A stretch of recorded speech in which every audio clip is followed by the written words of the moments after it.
What's going on, guys? Welcome back to the channel. My name is Merzette and this is my Gen 3 S1000RR. So for those of you that are new to the channel, picked up this bike back in October of 2024 to drive all the way to Ohio for it. This is my third Gen 3. The first two I picked up back when they first came out. So the thing I like about the Gen 3s is asymmetrical styling.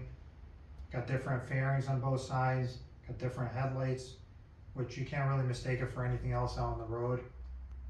These bikes have also been proven to be pretty reliable. So I know of several with over 50,000 miles on the original engine. So the cool thing about this bike in particular is that it was bone stock when I got it with 51 original miles, which is unheard of for the year. So the bike's practically brand new. It was bone stock, so I had a perfect clean starting point. I didn't want something that anybody messed with. I want to fix everything up myself, and I wanted something that wasn't abused. So this bike actually still has the factory 9,000 RPM break-in limiter. So I've been slowly breaking it in. I'm going to take that limiter off, do the first service myself. Since October of 2024, I've been slowly building it. Did a bunch of carbon fiber everywhere, Illenberger carbon, some Rizoma parts. So I actually have videos breaking down most of the mods I've done on this thing. I'll do a more in-depth video later on with a breakdown of cost and everything. So what we're going to be doing in today's video is installing some more titanium fasteners. As you can see, the rear sets and some of the fairing screws are titanium. So we're going to be doing the front windscreen screws, the chain adjusters, and some other random screws throughout. Since the bike is black, I like to add a little contrast with some color in there.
Alright guys, that'll be it for today's video. Thank you for watching. I'll catch you guys later. Ride safe.